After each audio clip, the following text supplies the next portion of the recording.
Di sini izin, saya ingin minta izin ya Bu untuk melakukan kegiatan wawancara berkenaan dengan tugas pendidikan guru penggerak angkatan 9 ini. Ya.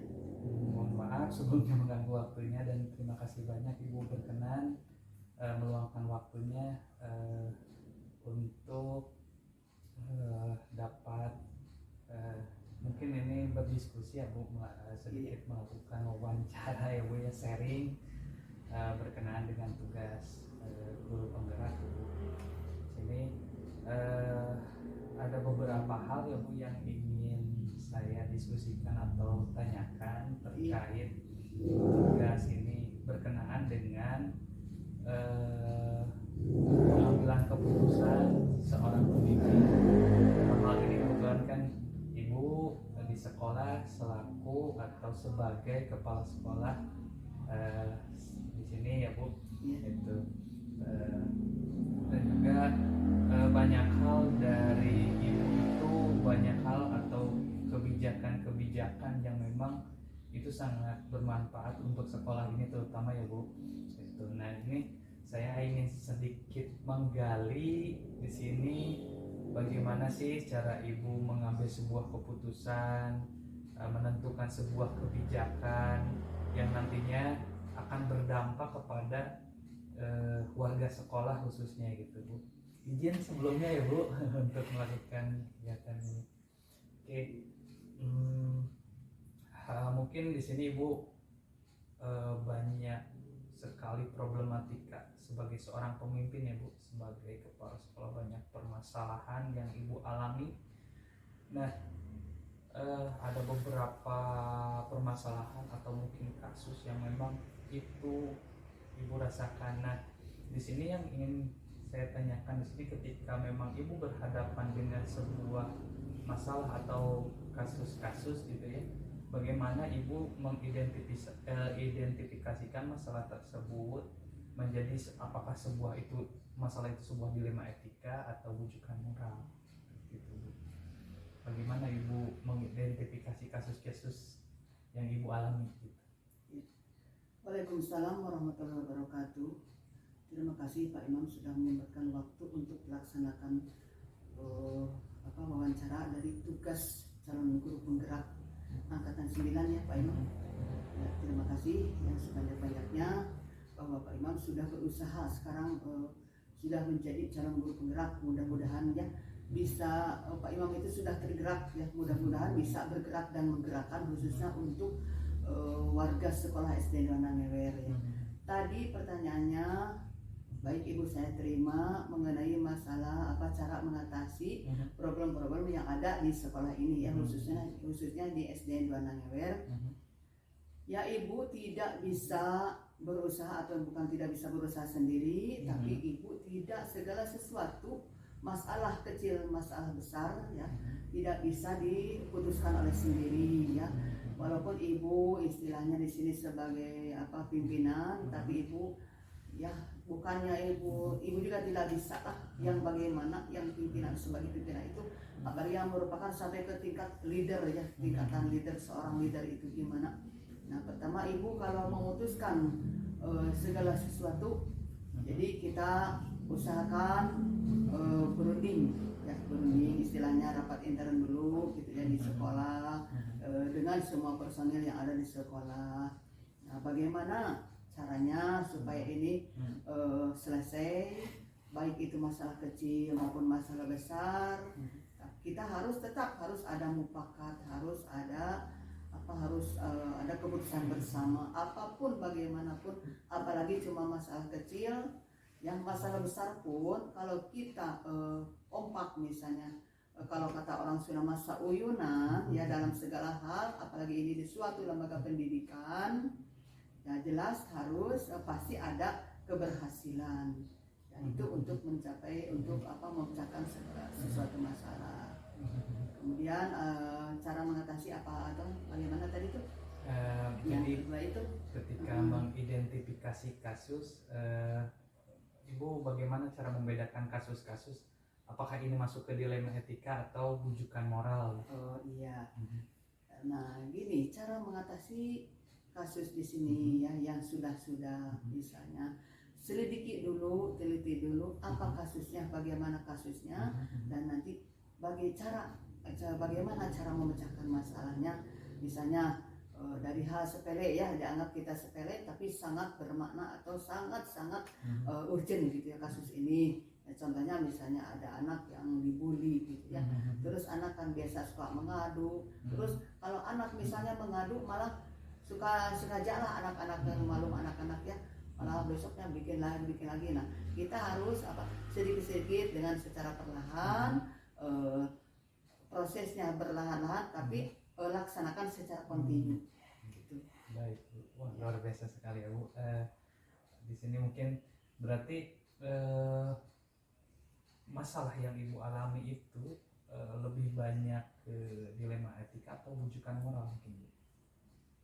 Ya masalah ini dilema etika dan bisa juga ya kebanyakan dilema etika. Biasanya di sini yang sudah terjadi ya. Yang mudah-mudahan ke depannya jadi tadi yang tidak baik mudah-mudahan lebih baik semuanya untuk semuanya juga gitu. Pak baik Bu, terima kasih. Kita ke pertanyaan selanjutnya Ibu. Iya. Di sini tadi sudah Ibu singgung sih sedikit mengenai mungkin bisa lebih ini lagi ya Bu, di spesifikkan lagi gitu. Ya. Poinnya tadi juga sudah Ibu secara umum sudah menjelaskan bahwa bagaimana sih Bu ketika Ibu dihadapkan dengan dua situasi, ya. kepentingan yang memang itu sama-sama penting, tapi harus Ibu memilih salah satu. Jadi ketika Ibu mengambil keputusan tersebut dan menjadi sebuah kebijakan, itu bagaimana Bu? Tadi Ibu sudah menyebutkan bahwa ketika mengambil keputusan itu berdasarkan musyawarah. Mungkin ada hal lain Bu selain itu ketika Ibu memutuskan sebuah keputusan gitu. Salah satu contoh misalnya dalam mengambil keputusan yang sama-sama urgent ya, sama-sama benar gitu ya. Misalnya Pak Imam sekarang ada jadwal mengajukan ya. Sekarang Pak Imam sedang mengajar atau hari efektif di sekolah. Terus tiba-tiba ada undangan harus rapat misalnya ini. Kan Pak Imam sedang KBM ya, sedang melakukan KBM, kegiatan belajar mengajar.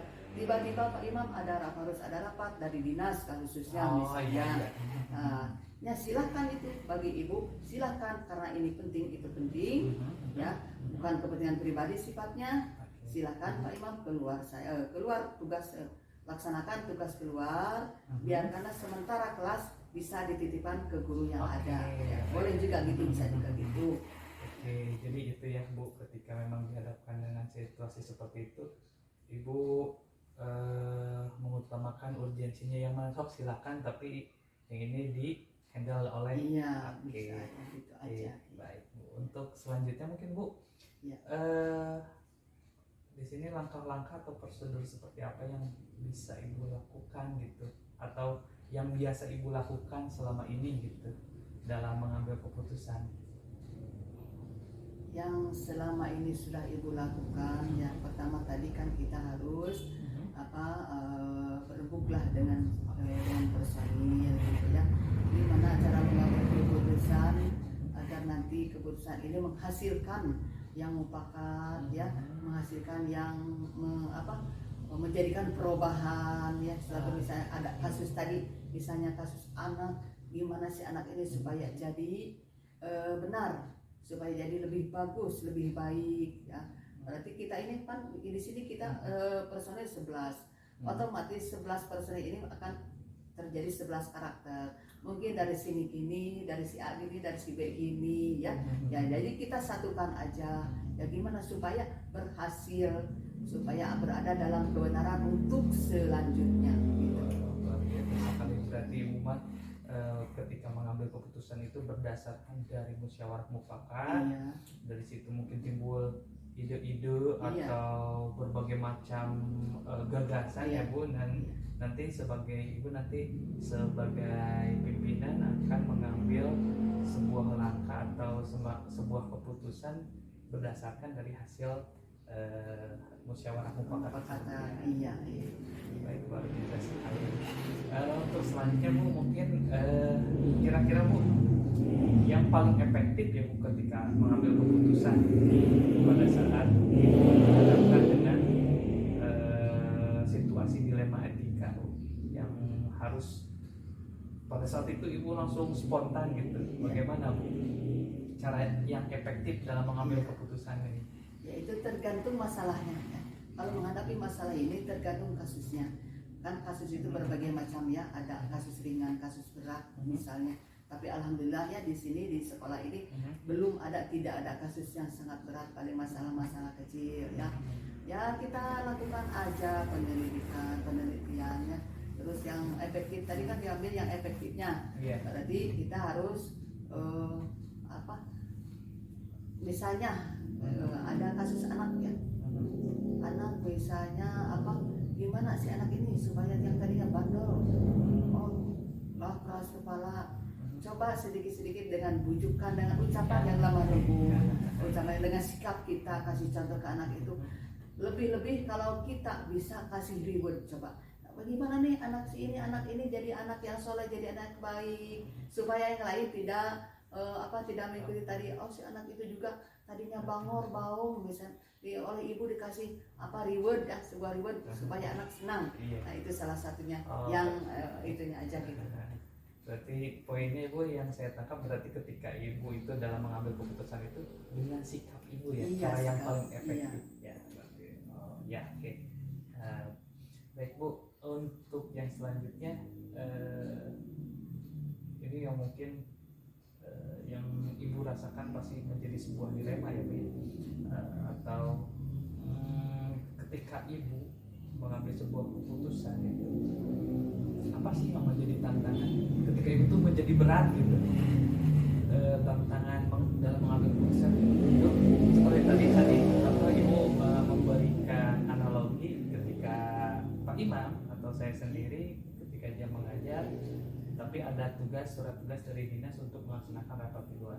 Pada saat ketika pasti Ibu dihadapkan pasti budak atau anak-anak itu terbengkalai segala macam, tapi di situ kan Ibu mengambil keputusan ya Bu, sampai akhirnya kelas nanti akan di handle sama dengan guru lain. Nah saya berangkat rapat. Nah apa sih Ibu kalau misalnya Ibu pengalaman Ibu selama menjadi seorang pimpinan yang menjadi tantangan dalam memutuskan gitu sebuah keputusan, tantangannya? Tantangan pasti ada ya, pasti ada saja.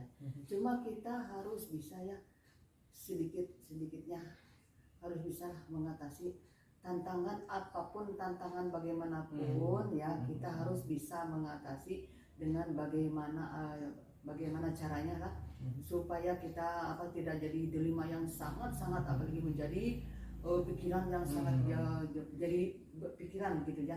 Pasti ya, tapi harapan Ibu mudah-mudahan aja segala tantangan yang sangat besar ini tidak terjadi lagi, baik itu di guru ataupun anak-anak. Mudah-mudahan tidak terjadi lagi gitu. Jadi tantangannya mungkin ketika Ibu dalam mengambil keputusan itu ada dalam benak Ibu ya, dalam pikiran Ibu sendiri dalam memutuskan gitu. Iya. Jadi untuk menciptakan sebuah kebijakan atau menghasilkan sebuah kebijakan yang akan menjadikan sebuah itu kebijaksanaan.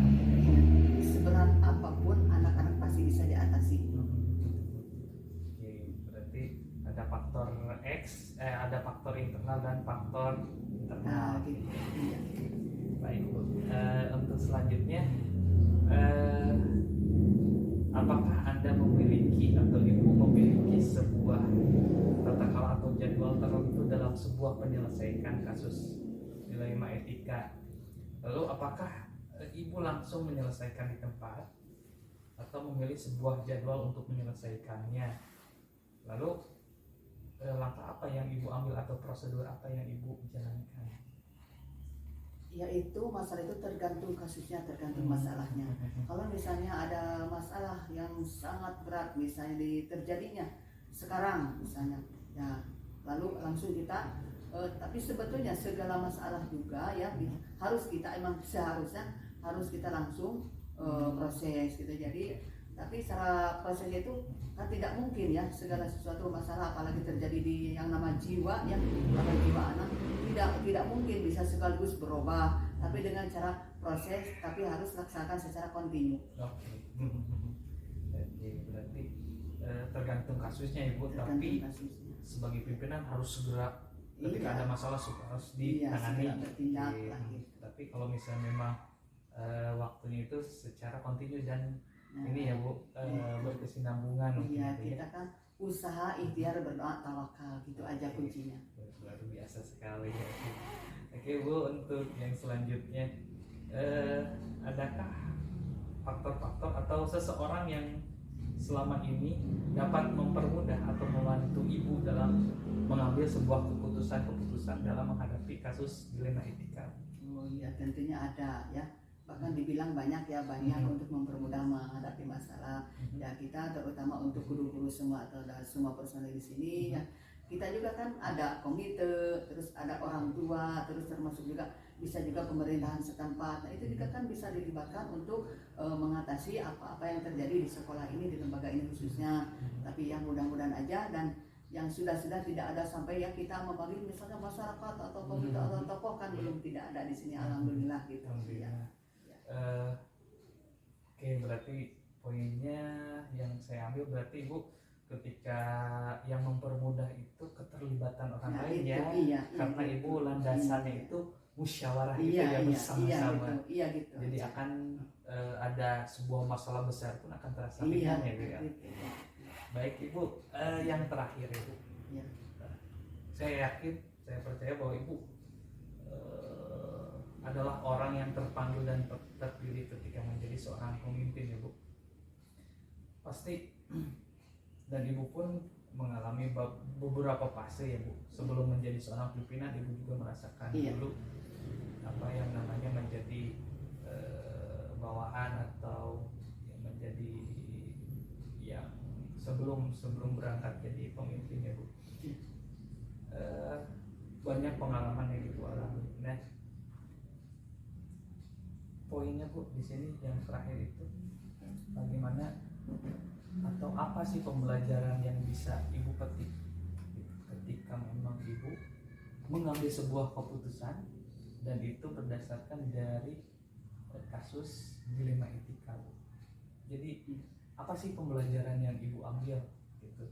Apa yang Ibu bisa petik dari pengalaman Ibu ketika mengambil sebuah keputusan yang berkenaan dengan kasus dilema etika? Iya. Ya, baik Pak Imam. Yang namanya manusia hidup pasti ada masalah. Manusia itu tidak manis selamanya, tidak pahit selamanya. Ibarat jalan tanjakan, tidak nanjak terus, tidak mudun terus, tidak datar terus. Nah, begitu juga hidup manusia di dunia ini, ada pahit, ada manis, ada susah, ada gembira, ya. Ada punya, ada kadang punya uang, kadang tidak, kan itu sudah jadi masalah ya. Masalah udah jadi itu. Nah, untuk masalah itu ya Ibu ambil hikmahnya saja dari semua kasus apa yang terjadi di sekolah ini, dan Ibu harap semua ambil hikmahnya khususnya untuk anak-anak, dan mudah-mudahan anak didik kita di sini menjadi anak yang berguna bagi nusa bangsa dan agama, jadi anak yang soleh dan soleha, anak yang berbakti kepada orang tua. Kalau kata orang Sunda makan harus jadi anak cager, bager, pintar, tur, singer, yang sesuai dengan visi misi kita aja di sekolah, yang itu harapan Ibu. Oke, biasa sekali ya Bu. Berarti pembelajarannya ya Bu, pokoknya mah segala masalah orientasinya ke anak. Ketika memang ada masalah, yang menjadi prioritas Ibu di sini anak. Iya. Berangkat peserta didik. Ya.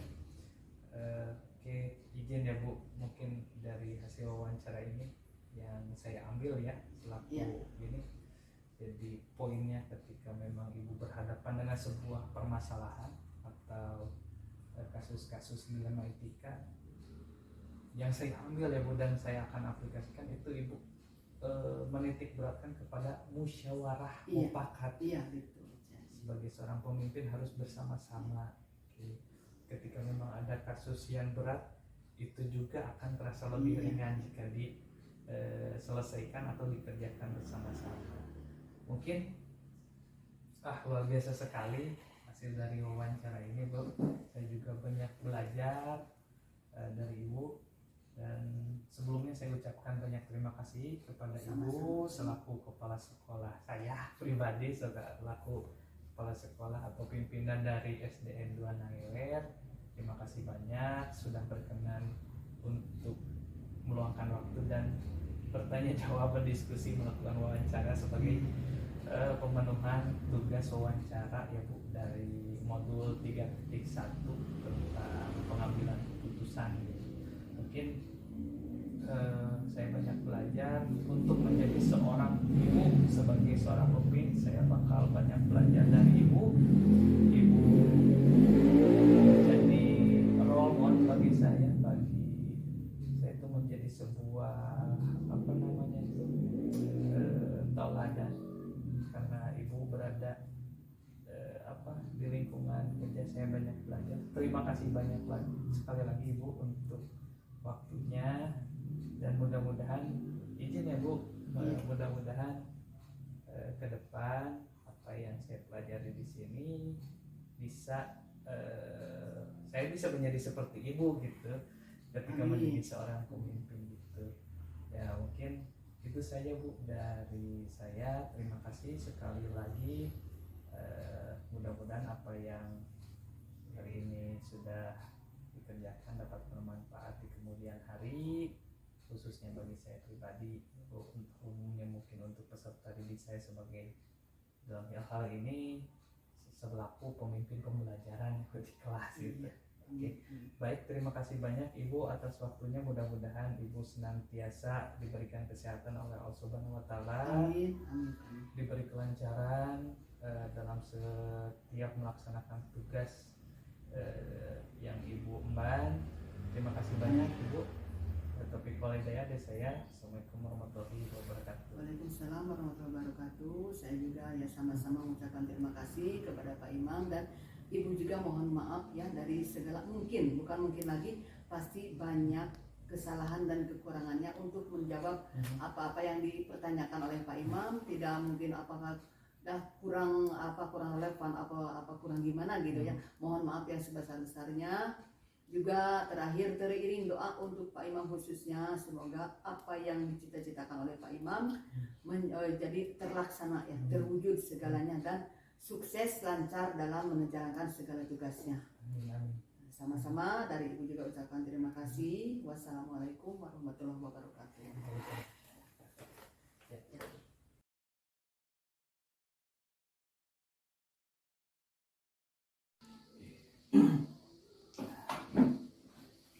Bismillahirrahmanirrahim. Assalamualaikum warahmatullahi wabarakatuh. Sebelumnya mohon maaf Ibu sudah mengganggu waktunya, dan mohon izin pada kesempatan ini izin melakukan wawancara ya Bu, terkait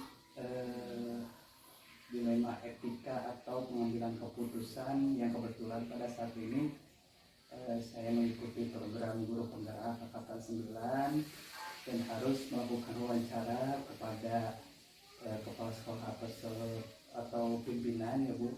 Dan ini izin memperkenalkan diri, saya Imam Syuhada Bu dari UPTD SDN 2 Nangewer. Ya, pada kesempatan ini akan sedikit berdiskusi lah dan melakukan wawancara mungkin ya Bu. Dalam hal ini izin mohon maaf mengambil waktunya, dan mungkin di sini ada beberapa pertanyaan yang saya akan ajukan, yang ini berkaitan dengan sebuah pengambilan keputusan berbasis nilai-nilai kebajikan, yang mungkin di sini Ibu kan selaku pimpinan pasti banyak mengalami pengalaman mungkin ya Bu. Nah di sini izin ada beberapa pertanyaan, nanti mungkin Ibu bisa menjawab dan didiskusikan hal tersebut kepada saya. Izin mungkin sebelumnya boleh Ibu memperkenalkan terlebih dahulu. Nama saya Tipa Puspita, Kepala Sekolah dari PTD SDN 1 Neglasari, Kecamatan Tangerang. Baik berapa lama Ibu menjabat menjadi kepala sekolah Bu? Dari tahun 2019 diangkat jadi kepala sekolah. Pertama di Dua Nangwer dan sekarang di Satu Nangwer. Berarti kurang lebih sudah hampir 5 tahun dan mau ke 6 tahun ya Bu ya. Berarti rasanya pas ya saya melakukan wawancara, pasti Ibu banyak pengalaman terkait dalam pengambilan keputusan sebagai pemimpin gitu. Baik, mungkin untuk pertanyaan yang pertama itu, bagaimana Ibu selaku pimpinan atau kepala sekolah dapat mengidentifikasi kasus-kasus yang merupakan itu masuk ke dilema etika atau rujukan moral? Seperti apa Bu yang mengidentifikasinya? Pertama ya kita identifikasi dari kasusnya dulu, misalnya guru itu kan tugasnya harus mengajar di sekolah setiap hari, tapi di satu sisi anaknya sakit misalnya. Nah di sini si guru meminta izin untuk tidak mengajar, dan saya sebagai kepala sekolah tentunya harus melihat secara moral. Secara moral saya memberikan kebijakan untuk guru tersebut tidak masuk sekolah dan mengurus anaknya yang sakit atau keluarganya. Tapi secara etika saya juga harus mendapatkan guru pengganti beliau yang tidak masuk untuk menggantikannya mengajar di kelas, yang sampai anak-anak tidak masuk, tidak belajar.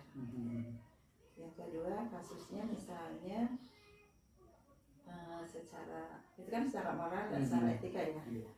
Kalau misalnya saya memaksakan guru tersebut untuk masuk, walaupun itu secara kedinasan, secara etika dinas, guru itu kan tetap harus mengajar walaupun anak atau keluarga lain sakit gitu.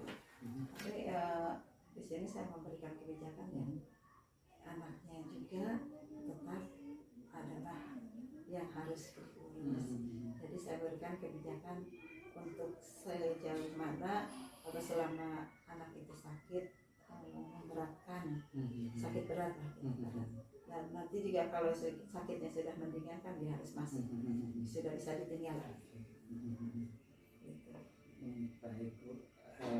Pertanyaan selanjutnya mungkinnya bagaimana Ibu menjalankan pengambilan keputusan di sekolah Ibu, terutama untuk kasus-kasus di mana ada dua kepentingan yang sama atau benar-benar sama-sama mengandung nilai kebajikan. Jadi bagaimana Bu ketika menjalankan seperti tadi yang Ibu sebutkan, yang tugas guru adalah mengajar, tapi di satu sisi keluarganya ada yang sakit. Nah, bagaimana Ibu menjalankan keputusan tersebut gitu? Bagaimana, apa sih yang menjadi dorongan Ibu untuk menjalankan pengambilan keputusan tersebut?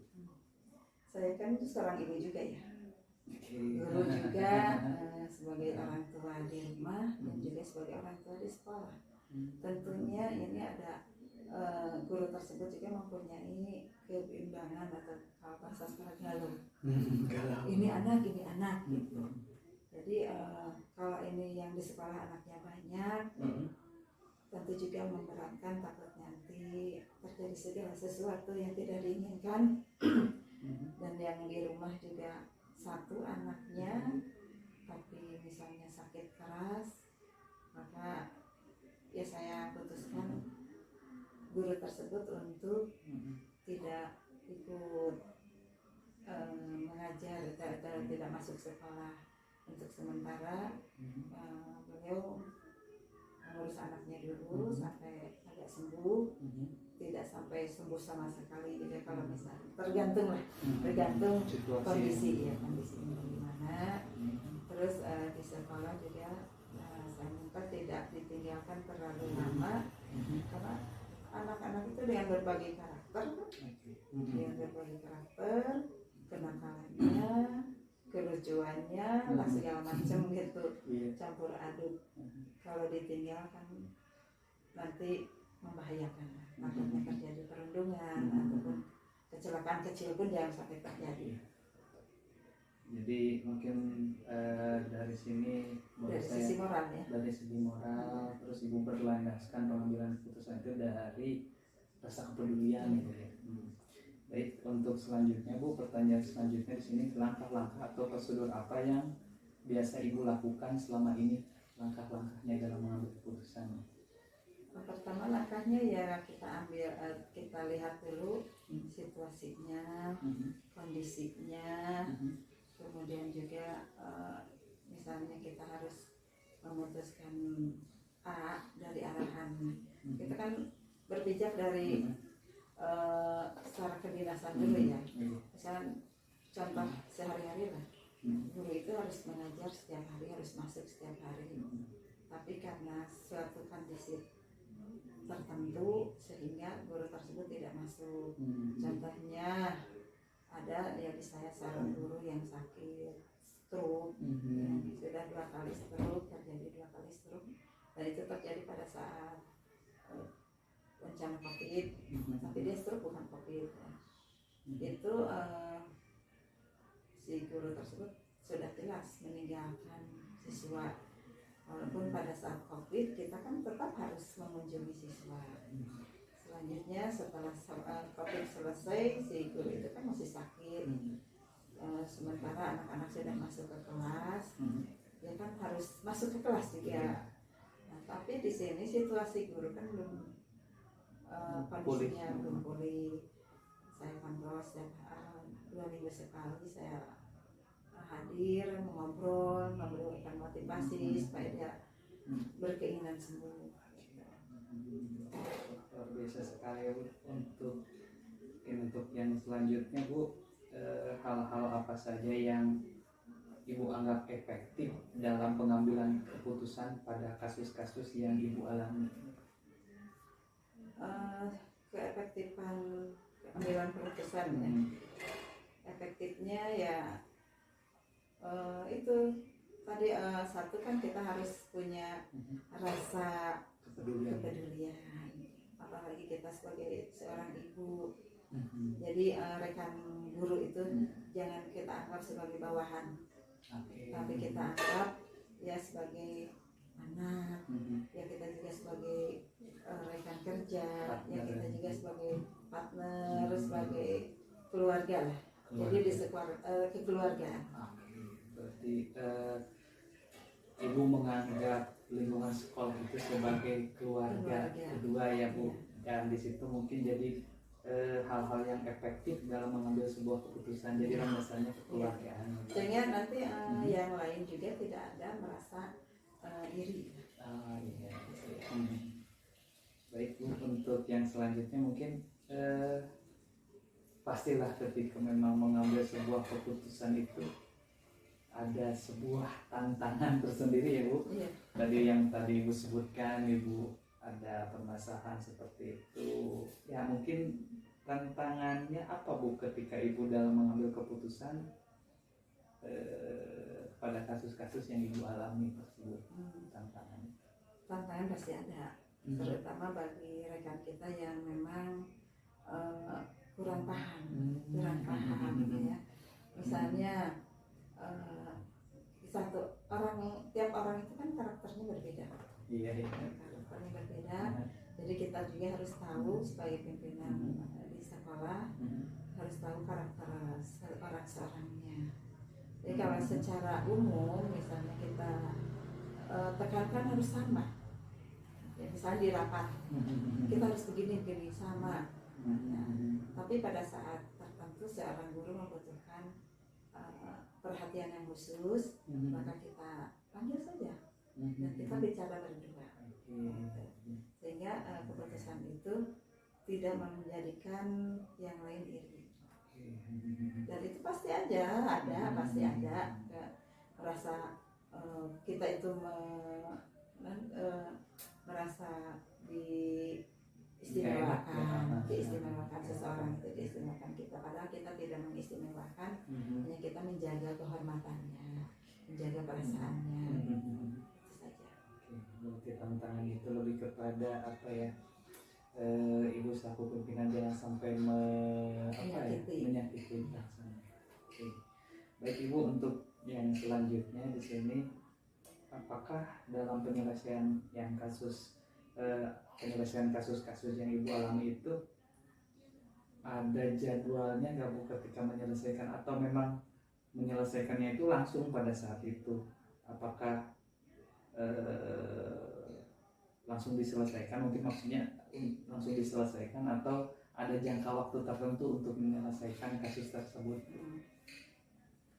Contohnya saya untuk kasus guru yang sakit itu ya, itu berarti ada jangka waktu, karena stroke itu kan sakitnya lama, berbeda dengan sakit pusing. Sakit pusing itu bisa ditidurkan beberapa jam ya udah sehat gitu. Kalau ini kan stroke, jadi kita memberikan pertanggungjawaban terhadap rekannya, kemudian terhadap penderitanya juga sudah tentu ya, kita memberikan perhatian dan cara memberikan motivasi untuk segera sembuh, dan itu motivasi itu perlu untuk mereka agar ya bisa berkeinginan untuk segera sembuh, itu agar membantu kesehatannya. Kemudian untuk yang lainnya juga kita harus memberikan perhatian sehingga tidak mereka tidak merasa bahwa yang sakit ini diistimewakan. Secara kedinasan kan sama, tidak ada istilah anak mas lagi mas. Baik, mungkin dapat saya tarik ininya, mungkin ketika memang dalam penyelesaian kasus itu ibu tergantung situasi dan kondisi mungkin ya. Lalu seperti apa bentuk atau prosedur yang ibu jalankan tadi ketika memang ibu menyelesaikan kasus tersebut bu? Prosedurnya ya, pertama kita juga harus komunikasi dengan atasan, ya. Itu penting karena pertanggungjawaban kita bukan hanya sampai di kita, tapi sampai ke atas, gitu. Sehingga yang di atas juga tahu bahwa di sekolah yang saya pimpin ini ada guru yang sakit parah. Kemudian pada saat nanti ada sidak atau ada yang datang ke kantor menanyakan si A si B nya ini ada. Prosedurnya kedua, surat keterangan sakit dari dokter yang menyatakan bahwa orang tersebut tidak bisa melaksanakan tugas untuk sementara karena sakitnya itu. Seperti itu. Baik, luar biasa. Berarti ibu prosedurnya itu sesuai dengan ketentuan yang berlaku ya bu. Tadi ketika memang ada sesuatu hal yang memang urgent ya bu, ibu komunikasikan kepada pimpinan, sehingga itu sebagai salah satu bentuk kepedulian ibu dan rasa tanggung jawab ibu sebagai pimpinan. Baik, untuk yang selanjutnya bu, mungkin apa faktor-faktor yang selama ini mempermudah ibu atau membantu ibu dalam pengambilan sebuah keputusan yang dalam hal ini kasus-kasus yang ibu alami gitu? Hal-hal yang membantu ibu, apakah atau ada orang juga yang membantu dalam kasus yang ibu alami mempermudah? Tentunya ada faktornya, yaitu faktor kebersamaan itu ya. Di sekolah itu penting adanya kebersamaan, sehingga ada masalah baik itu dari dalam diri lingkungan gurunya maupun di lingkungan anak dapat diselesaikan secara kekeluargaan dan bersama-sama, tidak saling menyalahkan. Berarti membangun dulu kekeluargaan ya bu, ketika ada masalah kita bisa selesaikan sama-sama. Itu ya faktor yang mendukung. Baik bu, untuk yang selanjutnya di sini, nah ini yang terakhir mungkin ya bu. Tadi ada faktor-faktor yang mempermudah. Mungkin ini ibu selaku pimpinannya lumayan ya bu. Kadang-kadang orang menganggap sebuah apa ya namanya itu, sebuah jabatan atau pimpinan itu menganggap hal yang mudah ya bu ya. Tapi pada kenyataannya yang tadi ibu ceritakan sendiri ya, ketika dalam mengambil keputusan itu lumayan berat juga ya Bu, ketika kita harus mengambil sebuah keputusan berlandaskan atau luar biasa lah gitu. Nah mungkin dari semua yang Ibu telah sampaikan mengenai tadi pengalaman Ibu menangani kasus, mungkin pembelajaran apa yang bisa Ibu petik atau pengalaman Ibu ketika memang mengambil sebuah keputusan. Jadi kan ketika Ibu mengambil sebuah keputusan ada dampak ya, ada konsekuensi dari pengambilan keputusan Ibu. Mungkin apa Bu pembelajaran yang Ibu petik selama Ibu menjadi kepala sekolah atau menjadi pimpinan dalam menyelesaikan kasus-kasus yang sudah Ibu alami? Pembelajarannya kita tuh tidak boleh mengambil keputusan secara sepihak, ya. Jangan mengambil keputusan secara sepihak walaupun kita ada sebagai pimpinan. Tapi kita harus lihat dulu tugas pokok kita itu apa, ya. Sehingga kita tidak disalahkan oleh pimpinan. Yang kedua juga kita tidak disalahkan oleh rekan kerja kita juga. Jadi kerjasama itu penting. Selanjutnya pada saat mengambil keputusan jangan menggerakkan orang lain. Ya misalnya yang tadi yang sakit itu ya, misalnya contoh saya sakit, kita jangan paksa dia. Ini sudah lama sekian bulan tidak masuk, ibu harus masuk. Itu tidak bisa. Jadi kita juga harus mengandalkan perasaan. Jadi secara moral kita ya ambil kebijakannya, secara etika dinas juga kita ambil. Luar biasa sekali ya Bu. Terakhir mungkin ya ini sebagai penutup dari Ibu atau penutup dari sesi wawancara ini Bu, bolehlah Ibu memberikan sebuah pesan atau kesan ketika menjadi seorang pemimpin kepada calon seorang pemimpin, dalam hal ini ya CGP ya Bu ya, calon guru penggerak itu kan sebagai calon pemimpin pembelajaran dalam hal ini ya Bu. Pesan dan kesan kepada kami yang sedang mengikuti pendidikan guru penggerak angkatan 9. Pesannya pada jalurnya, intinya bukan jalur yang kereta cepat misalnya gitu ya. Tapi kita harus tetap pada jalur kedinasan sebagai tuntutan ya, kebijakan yang kita berikan kepada rekan kita sebagai guru, atau kita juga sebagai guru penggerak juga harus mau menggerakkan rekan-rekan kerja kita di sekolah, menggerakkan siswanya juga untuk belajar, dan terutama menggerakkan diri kita sendiri untuk terus maju.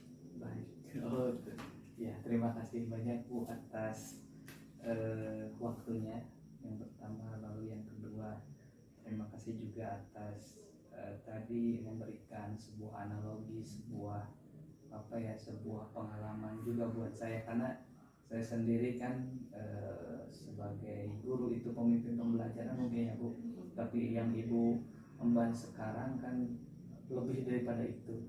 Sungguh luar biasa kan Bu ketika memang menjadi sebuah pemimpin dalam hal ini instansi pendidikan, kepala sekolah khususnya. Berat ketika memang dihadapkan dengan situasi dilema etika ya Bu. Kadang-kadang tadi ada konsekuensi dari ininya, tapi dari sini saya juga belajar Bu.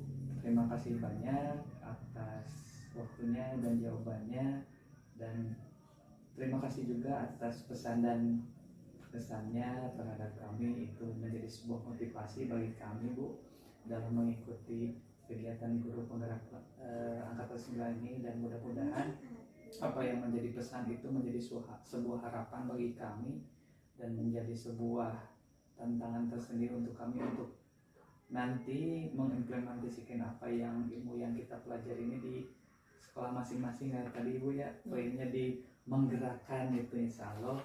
Terima kasih banyak sekali lagi, dan mudah-mudahan dari saya pribadi mungkin mudah-mudahan Ibu senantiasa diberi kesehatan, diberi kelancaran dalam menjalankan tugas, dan mudah-mudahan juga saya bisa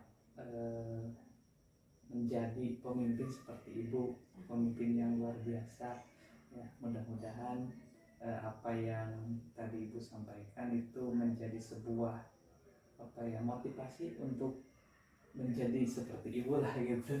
Mudah-mudahan demikian Bu sesi wawancara ini. Terima kasih banyak sekali lagi dan ditutup. Assalamualaikum warahmatullahi wabarakatuh. Waalaikumsalam warahmatullahi wabarakatuh.